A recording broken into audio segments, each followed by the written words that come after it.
Ruslar 24 yıl sonra Orta Doğu'ya geri dönüyordu. Sovyetler Birliği'nin dağılışıyla buradaki varlıkları sona ermişti. Ancak yıllar geçti. Bölgeye yeniden ayak basmakla iftihar ediyorlardı. Sıcak sularda tekrar savaş gemilerini yüzdürmenin heyecanı içindeydiler. Rusya'nın Orta Doğu'da bulunması, ABD'ye meydan okumak için kendisine alan açacaktı. Hem de bunu yakın bir müttefikle ilişki içerisinde yapacaklardı. O müttefik Suriye'deki Esed rejimiydi. Akdeniz'de limana sahip olmak Rusya için paha biçilemezdi. Limanlar aracılığıyla bölgedeki hakimiyetini genişletmek Rusya'nın çıkarına olacaktı. 2015'in ilk çeyreğinde Esed rejimi özellikle Suriye'nin kuzey kesiminde kontrolü büyük ölçüde kaybetmişti. Halep, Rakka, Deir ez-Zor, Haseke, Dera ve Kuneytra gibi birçok vilayetin büyük bölümünde hakimiyeti sağlamaktan acizdi. Hama, Humus ve Şam kırsalını kontrol etmekte de epey zorlanıyor gibiydi. İran destekli milisler sağdaydı ancak silahlı gruplara karşı çok efektif olamıyorlardı. Ta ki Rus askeri Suriye'ye ayak basana kadar.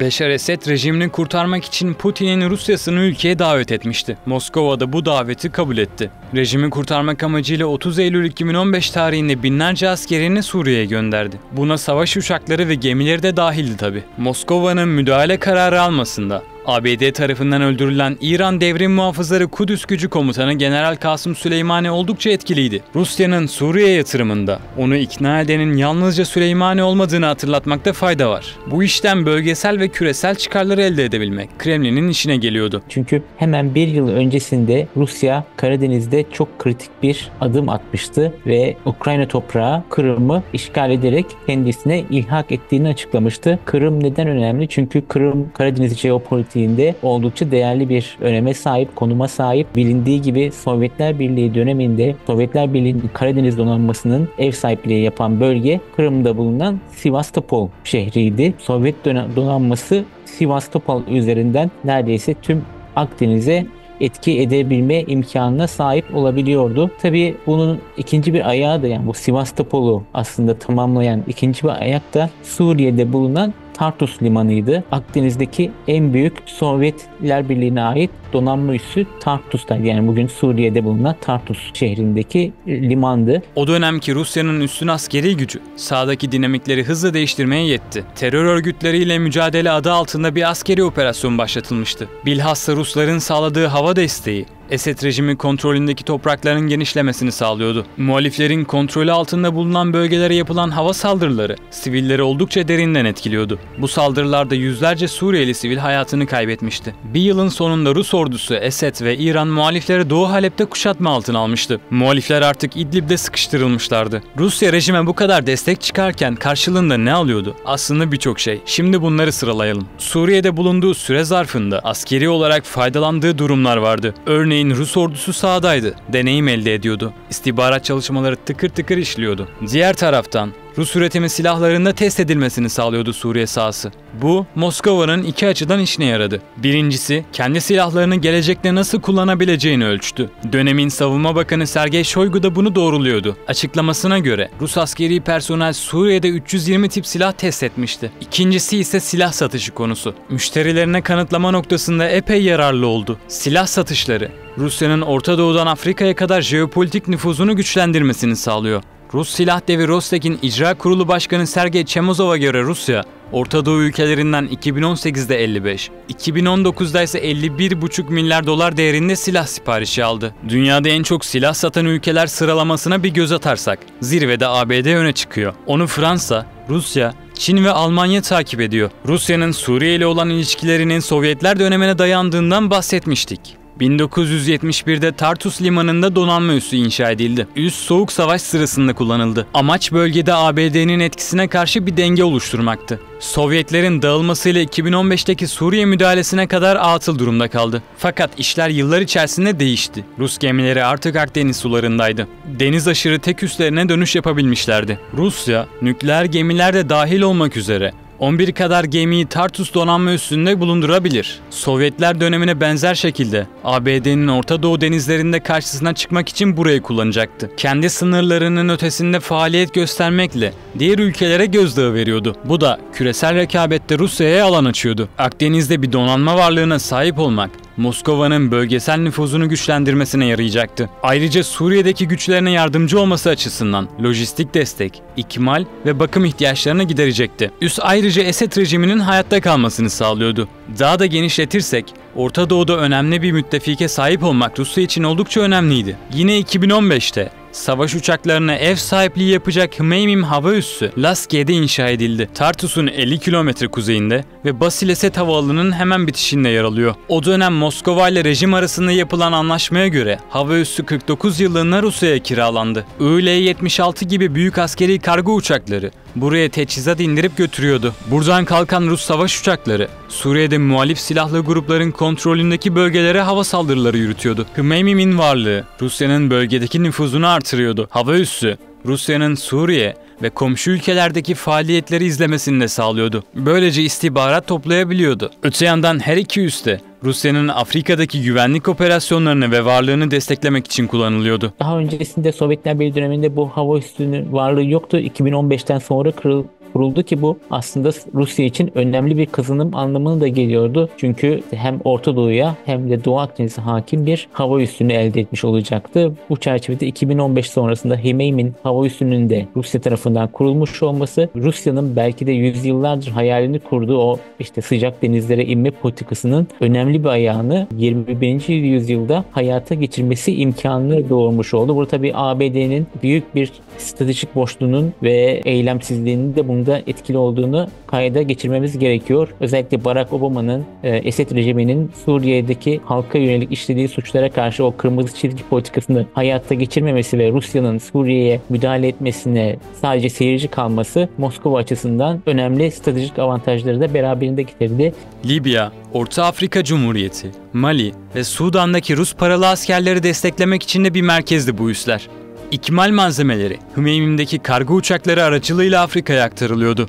Paralı askerler demişken Wagner'i hatırlamışsınızdır. Onlar da Rus ordusunu takiben bir ay sonra Suriye'ye konuşlandırıldılar. Muhaliflere karşı birçok askeri operasyonda yer alan Wagner, sade Esed rejimi güçleriyle koordineli hareket ediyordu. Rus ordusuna da istihbarat ve hedefleme verileri sağlıyordu. Ancak Wagner, Rusya'ya isyan ettiğinde Suriye'deki varlığı da kademeli olarak sona ermeye başladı. Rusya bugüne kadar kendi askeri personelini sahada pek kullanmak istemedi. Bunun yerine Wagner paralı askerleri tercih ediyordu. Ancak Wagner'in varlığı Suriye'de bitirildiğinde sahada profesyonel bir şekilde istihbarat sağlayacak eleman eksikliği de ortaya çıktı. Fakat şunu bilmekte de fayda var. Rusya'nın Suriye'deki geçici başarısı, Wagner'le birlikte diğer çatışma bölgelerinde de aktif rol oynamasını sağladı. Bilhassa Afrika'daki ülkelerle askeri işbirlikleri yaptı. Sudan, Mali, Libya, Orta Afrika Cumhuriyeti ve Burkina Faso yönetimleri bu başarıdan faydalanmak istedi.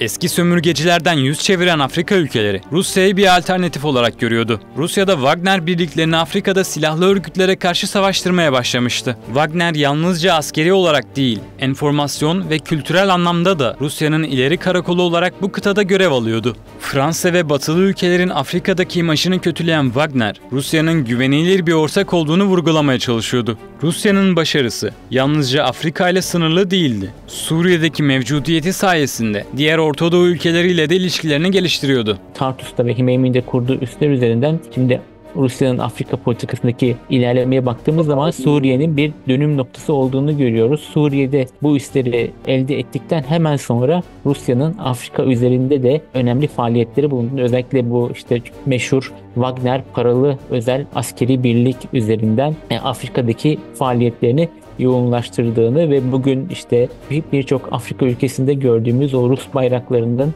Fransa karşıtı eylemlerde dalgalanmasının önünü açan hamlede aslında Suriye'de Rusya'nın askeri varlığını güçlendirmesiyle beraber gelmişti. Bu da adımsanmayacak bir Rusya'ya küresel anlamda hem siyasi hem ekonomik hem de askeri bir ağırlık kazandırmıştı. Bu çerçevede Suriye'nin 2015-2024 dönemindeki önemi Rusya için yaşamsal bir önemde olduğunu söyleyebiliriz. Jeopolitik mücadele açısından hem ABD hem de Çin'le kurduğu ilişkiler bağlamında. Esed rejimini bunca yıl iktidarda tutan Rus ordusunun güvenlik şemsiyesi olmuştu. Ancak Suriyeli muhaliflerin 27 Kasım'da başlattığı saldırı Rusya'nın sağladığı güvenliğin sorgulanmasına yol açtı. Muhalifler taarruza devam ettikçe kurşunlar güvenlik şemsiyesini delip geçiyordu. Nihayet 61 yıllık rejimin sonu gelmişti. Peki Rusya'nın Suriye'deki geleceği ne olacak? dünyadaki bir kalesini kaybetti. Bu durumla birlikte Suriye'deki Rus askeri üslerinin geleceğine ilişkin bazı soru işaretleri ortaya çıktı. Hem Rusya'nın hem de üslerinin ülkedeki kaderi henüz kesinleşmiş değil. Muhaliflerin taarruzundan hemen sonra Rus savaş gemilerinin limanları terk ettiği görüldü. Medyaya yansıyan haberlerde Ruslar Suriye'yi terk ediyor gibi ifadeler yer alsa da bunların doğru olmadığı ortaya çıktı. Esed Suriyeli muhaliflere karşı ölüm kalım savaşı verirken Putin'in gemileri Akdeniz açıklarında askeri tatbikat yapıyordu. 1 Aralık'tan 9 Aralık'a kadar limana git gel yaptıkları görüldü. Rusya henüz tüm güçlerini Suriye'den çekmedi. Moskova'nın Suriye'deki varlığını güvence altına almak için yeni yönetimle sıkı bir irtibat kuracağına şüphe yok. Kremlin sözcüsü Dmitri Peskov, Rusya'nın askeri üslerinin güvenliğini sağlamak amacıyla Şam yönetimiyle temas kurmak için mümkün olan her şeyi yaptıklarını açıkladı. Bloomberg'de de bu konuyla ilgili bir haber yayınlandı. Haberde Rusya'nın iki üste varlığını sürdürme konusunda yeni Suriye yönetimiyle anlaşmaya yakın olduğundan bahsediliyordu. Rusya'nın gelecek dönemde de ben Esed rejimi dönemi kadar kesinlikle olamaz, ancak Suriye'den tamamen çıktığını, Suriye politikasında artık olmayacağı bir denklem düşünmüyorum. Burada İran kesinlikle rejim için denklemden çıkmış durumda, kesin kaybeden durumunda. Ancak Rusya'nın ben yeni yönetimle zaten müzakereler yapacağını ve bu üslere kısmi olarak da olsa geri döneceğini düşünüyorum. Tabii bu dediğim gibi Esed rejimi dönemi gibi olmayacaktır. Ki zaten gelen haberlerde, uluslararası basında çıkan haberlerde yeni yönetimle, yeni Şam yönetimiyle Rusya arasındaki bu açıdan konuşmaların, müzakerelerin başladığını gösteriyor. Önümüzdeki süreçte bununla ilgili kararlar alınacaktır. Yeni yönetim için bunun tabii uluslararası tanınma veya işte aktörleri, belki ittifakları çeşitlendirme açısından da bir anlamı olabilir. Ama dediğim gibi kritik olan nokta, Esed rejimi dönemindeki kadar geniş bir Rus faaliyeti görmeyeceğiz. Özellikle askeri açıdan, sonuçta iç savaşta bittiği için artık ülkede bir noktada istikrara kavuşturulmaya çalışılacağı için Rusların işte savaş uçaklarıyla vesaire çok daha böyle kapsamlı bir durumda olmayacağını, meselenin daha bu askeri üsleri Afrika için bir lojistik merkez olarak kullanmaya devam etmek için uğraşacakları şeklinde olacaktır. Öte yandan Suriye'nin doğusunda da bazı üsleri vardı. Bu üsler aracılığıyla terör örgütü PKK-YPG'ye koruma kalkanı sağladığına zaman içinde şahit olduk. Rejimin çöküşüyle buradaki üslerin de boşaltılıp Rus askeri araçların Hmeymim'e geçtiği görüldü. CNN Türk'ün bir iddiası oldu. İddiası şu, diyor ki Rusya buradaki birliklerin, yani Suriye'nin doğusundaki birliklerinin tahliyesi için Türkiye'den yardım istedi. Bunun gerçeklik payı olabilir, çünkü Hmeymim veya Laskiye'ye bu birliklerin gitmesi için şu anki işte Fırat'ın batısındaki bölgeden karayoluyla gitmesi gerekiyor. Bu da çok oldukça riskli bir durum. Hani şu an çok Rusya açısından henüz bir şey yok. Netleşmiş bir barış ortamı yok. Bunu da şu şekilde sağlamayı düşünüyor olabilirler. Dediğim gibi zaten M4 karayolu üzerinde biz çeşitli ortak devre faaliyetleri yapıyoruz. Oradaki birliklerimizle yakın bir iletişimleri var. Türkiye üzerinden hava yoluyla hani bu birliklerin Türkiye'ye gelmesi, Türkiye'den de işte en yakın işte Gaziantep olabilir, başka bir yer olabilir. Buralardan hava yoluyla Rusya'ya gönderilmesi şeklinde bir talepleri olmuş olabilir. Dediğim gibi burada çok kısıtlı varlıkları var. Ama bu kısıtlı varlıkların içinde çeşitli sistemler bulunuyor. Yine hava savunma sistemleri var, taktik tekerlekli zırhlı araçlar var. Taarruz helikopterleri dahi var. İşte K-52 dediğimiz daha yakın zamanda Hasike'den, Rusların konuşulu olduğu bölgeden yansıyan görüntülerde biz bunu gördük. Rusların hala orada çeşitli unsurları bulunuyor. Bunları güvenli bir şekilde tahliye etmek istiyor. Bunun için de Türkiye'den yardım istemiş olabilir. Şu anki zaten HTŞ ile olan ya da işte yeni geçici hükümetle olan Rusya'nın görüşmelerinde de Türkiye'nin bir şekilde masada var olduğunu düşünüyoruz. Rusya'nın hani hem Laskiye'deki hem Hmeymim'deki çıkarlarını korumak adına Türkiye ile en temelde bu konuda bir pazarlığa girişti ve bunu da geçici hükümet üzerinden de tecelli ettirip tescil ettirmeye çalıştığını düşünüyoruz açıkçası. Rus yetkililere göre terörle ve özellikle DAEŞ'le mücadelede bu üsler önemli role sahip. Haberde Afrika vurgusu olmasa da DAEŞ'in bu kıtada aktif olduğunu söyleyebiliriz. Moskova Afrika'daki mevcudiyetini sürdürmek için Suriye'deki iki üste kalıcılığını koruma arayışında olacak. Ancak şu ana kadar ortada resmi bir anlaşma yok. Üstten sürekli yeni bilgiler geliyor. Mesela şu sıralar görüntüler aktarılıyor bölgeden. Bir görüntüde uçuş pistinde bavullarıyla bekleyen çok sayıda insan olduğu görülüyor. Acaba Rus personel ülkeden ayrılma hazırlığı mı içerisinde? AN-124 kargo uçağının üsse indiği ve S-400'leri ülkeden çekeceği bildirildi. Fakat savaş uçakları ve helikopterler üste halen konuşlu. Şam'daki yeni yönetimin Moskova'ya böyle çok da sıcak yaklaşmayacağını düşünüyorum ben. Elbette burada bir pazarlık imkanı olacaktır. Ancak şu an için Esed dönemindeki gibi olduğu gibi mevcut bu söz konusu iki üssü hem Tartus'u hem de Hmeymim'i benzer şekilde kullanma imkanının ben hiç olmazsa kısa dönemde gerçekleşmeyeceğini düşünüyorum. Ancak Rusya buradan kolay kolay da vazgeçmeyecektir. Çünkü kaybedecek çok şey var. Öncelikle belirttiğim gibi Doğu Akdeniz'deki varlığı çok büyük bir kayba uğrayacaktır. Bunun da hemen ötesindeki durum Afrika'daki nüfuzunun önemli bir oranda azalması anlamına geliyor. Günler geçtikçe sahadan yeni gelişmeler de ortaya çıkıyor. Rusya'ya ait bir kargo uçağının Libya'dan kalkıp Lazkiye'ye ineceği belirtildi. Bu durum Rusların Suriye'deki üslerini boşalttığı yorumlarına yol açabilir. Yeni Şam yönetiminin Rusların kalmasına müsaade edip etmeyeceği henüz net değil. Gelecekte tam olarak ne yaşanacağı meçhul. Farklı senaryoları da ele alalım. Rusların üst kaybı neyi getirecek? Esed rejiminin çöküşü, Rusya'nın dış politikasına ve bölgedeki prestijine darbe vurulduğu anlamına gelebilir. Savaş Araştırmaları Enstitüsü'nün analizine göre rejimin devrilmesi, Rusya'nın Afrika ve çevresindeki su yolları ile ilgili stratejik hedeflerine zarar verecek.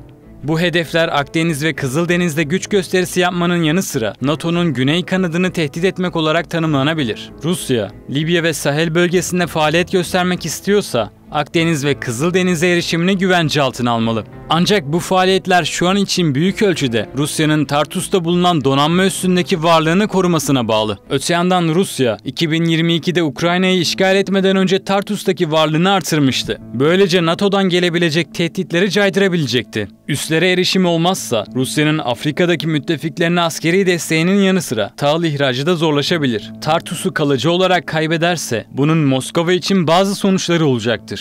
En önemlisi Akdeniz'deki daimi deniz görev gücü ya Rus üslerine geri dönmek için uzun yolculukları tercih etmek ya da bölgede başka bir geçici üs bulmak zorunda kalacak. Denizlerde hakimiyet sağlamak oldukça önemli. Deniz gücü bir ülkeye ticaret yollarında egemenlik kurma, askeri alanda caydırıcılık sağlama, doğal kaynaklara erişim ve jeopolitik üstünlük elde etme imkanı sunuyor.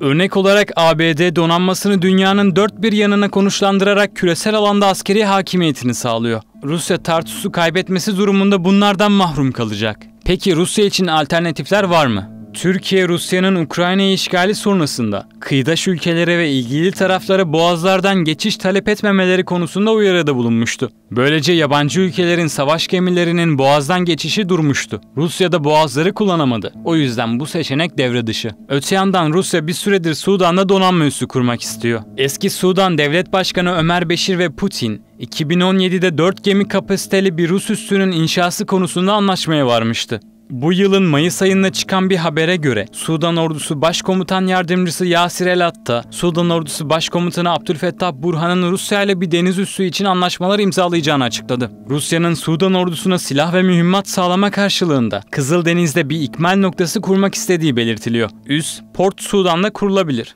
Bir diğer seçenek de Libya. Rusya, Libya Savaşı'nda Halife Hafter'i destekledi. Ülkede 4 adet hava üssünü kullanıyor. Rus askeri kargo uçaklarının iniş yaptığı üsler lojistik operasyonlar açısından kritik. Bir de Tobruk'ta liman var. Savaş gemilerinin buraya da kullandığını biliyoruz. Rusya bir süredir Tobruk'ta donanma üssü inşa etmek istiyor. Burası kurulduğunda Tartus'taki üssün yerini alabilir. Ancak Esed'in durumuna benzer şekilde Hafter de düşerse Rusya büyük bir yatırımını daha kaybeder. Suriye'yi kaybettiği zaman hiçbir başka ülke Suriye'nin yerini tutma imkanına, kabiliyetine sahip değil. Daha önce Rusya'nın hem Libya'da hem Sudan'da benzer şekilde üs kurma faaliyetlerinin isteğinin olduğu, ancak bunların bir türlü hayata geçemediğini biliyoruz. Bu çerçevede eşsiz bir değere sahip Suriye. Peki Rusya'nın güvenilirliği zedelenecek mi? Askeri hakimiyet kaybının yanı sıra Esed rejiminin çöküşü Rusların küresel ölçekteki güvenilirliğine darbe vurabilir.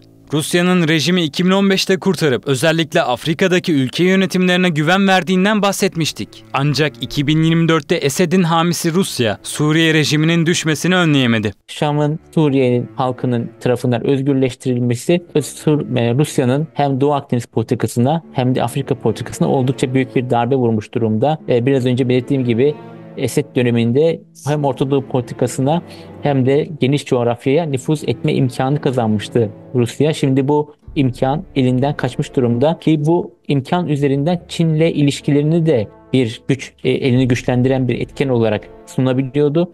Burada Çin açısından da değerini kaybetme tehlikesiyle karşı karşıya kalabilir Moskova.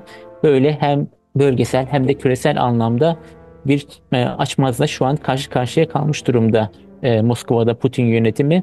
Bunu da büyük ihtimalle Türkiye üzerinden yöneterek Türkiye ile ilişkileri korumaya çalışarak yönetmeye çalışacaklar diye düşünüyorum. Bunda Rusya kadar İran milislerinin sahadaki askeri varlığının azalması ve genel olarak zayıflaması da vardı. Ancak rejimin ordusu içerisindeki yıllardan gelen bozulmalar ve istikrarsızlık da önemli bir etken oldu. Ana koruyucu olarak Rusya'nın rejimin hayatta kalmasını sağlayamaması Afrika'daki ülkeler için bir ders niteliğinde olabilir. Bu kıtada Rusya'ya güvenin azalabilme ve Türkiye'nin önünün daha çok açılabilme ihtimali var. Ruslar 24 yıl sonra Orta Doğu'ya geri dönüyordu. Sovyetler Birliği'nin dağılışıyla buradaki varlıkları sona ermişti. Ancak yıllar geçti. Bölgeye yeniden ayak basmakla iftihar ediyorlardı. Sıcak sularda tekrar savaş gemilerini yüzdürmenin heyecanı içindeydiler. Rusya'nın Orta Doğu'da bulunması, ABD'ye meydan okumak için kendisine alan açacaktı.